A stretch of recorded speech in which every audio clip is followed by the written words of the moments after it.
All right, here we are, Chapter 7, Managing Boundaries and Multiple Relationships.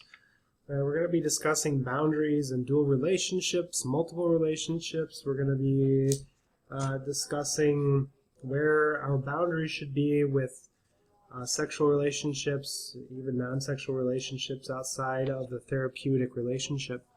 So one of the things that you need to start considering being in the managing or the helping profession is how are you going to manage relationships with clients. And what I mean by that is it okay for therapists, counselors, helpers to have non-professional relationships with clients outside of their practice? And there's varying views on that. Some agencies maintain that once a client, always a client, and that means that it's never okay to engage in a relationship or a more intimate relationship with someone. And there are some agencies who have policies in place that after 2 to 5 years, it's okay to have relationships with clients. So it's something that you need to explore on your own, and of course, it needs to be consistent with whatever agency organization you belong to. There are some slippery slopes, and what I mean slippery slope is once you open up that door, it can create other issues and other problems. And the burden of proof that the therapist is not exploiting the client lies with the therapist. And so what I mean by that is if you've been seeing a client, let's say for a year, and then after a year, and let's say you and this client hit it off and you start hanging out and you both want a more intimate relationship. And if something goes terribly wrong and this client or former client then decides to take you to court, it's going to be up to you to prove to the court that you were not using that relationship in any shape, way, or form to exploit the client. And so that becomes tricky. And it becomes very difficult, and it can become very costly. So you need to weigh these things out very carefully, especially if you're going to be working in the corrections field, because corrections, typically there is no room for personal relationships with offenders, clients, ever.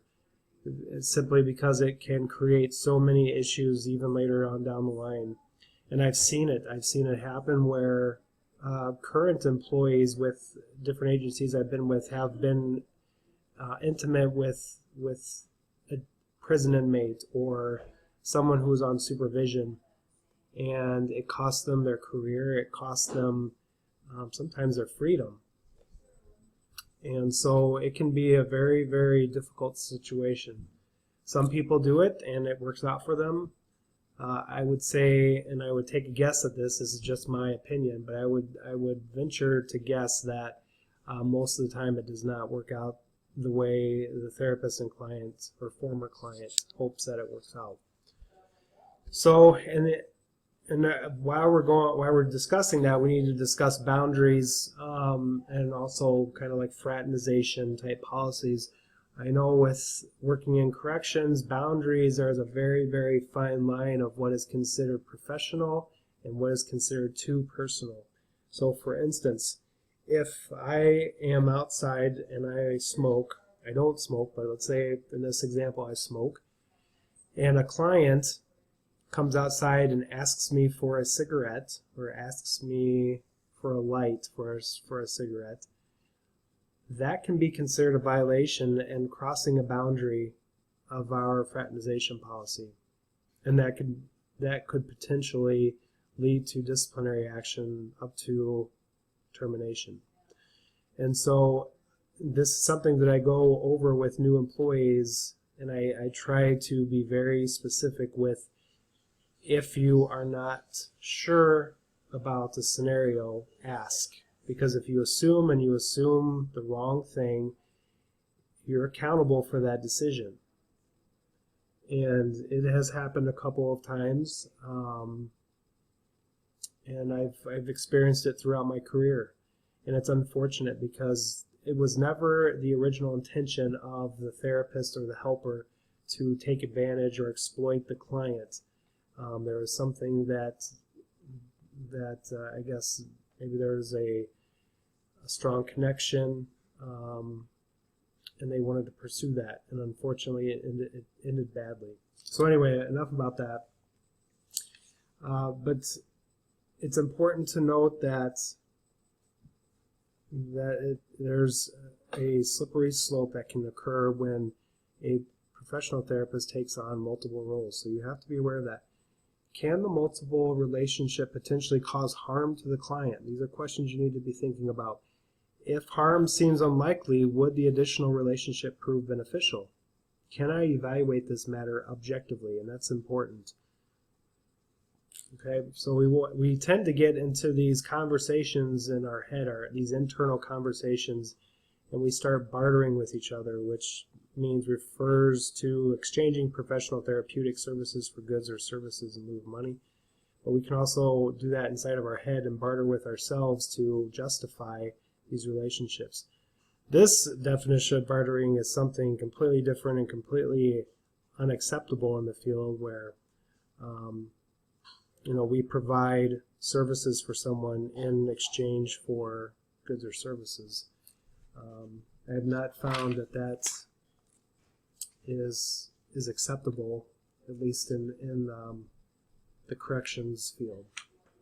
So when you go through this chapter, there are a lot of good case studies as well. The other thing I want to talk about is touch. Are you okay with touch in a client-helper relationship? Some therapists are okay with hugs. Some are not. Some are not okay with touch. How are you going to respond if a client comes up to you and wants to give you a hug?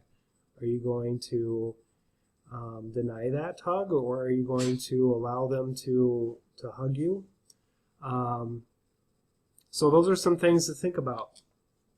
Is that really crossing a boundary with touch? In corrections, it definitely would be.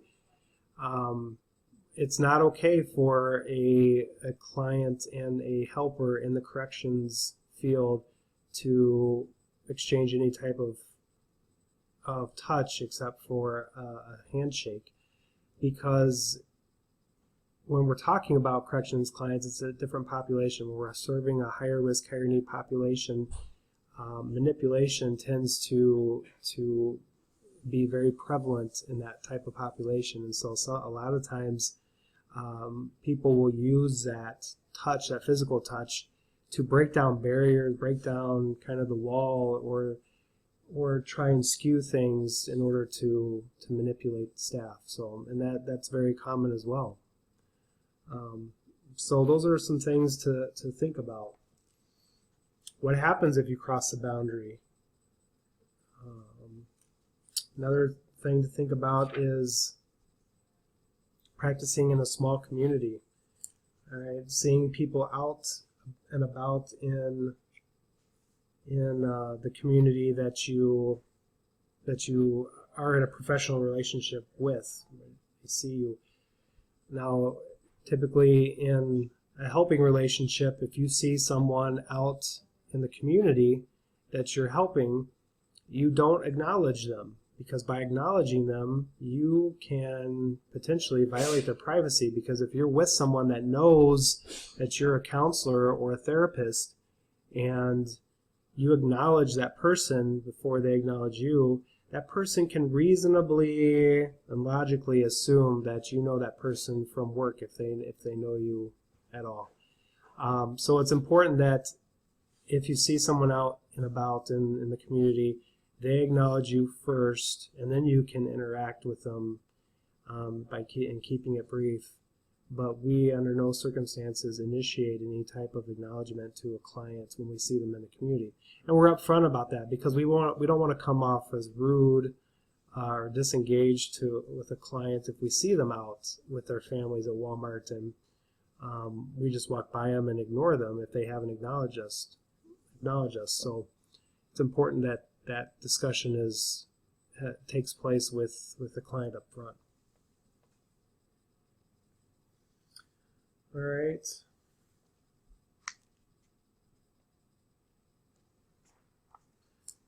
So, as we wrap up here, there's some things on receiving gifts, giving and receiving gifts, bartering like we discussed earlier. I think that bartering can be dangerous, so it depends upon, I think we have to take into consideration the culture that the client is from and how that is expressed, because we do want to be sensitive to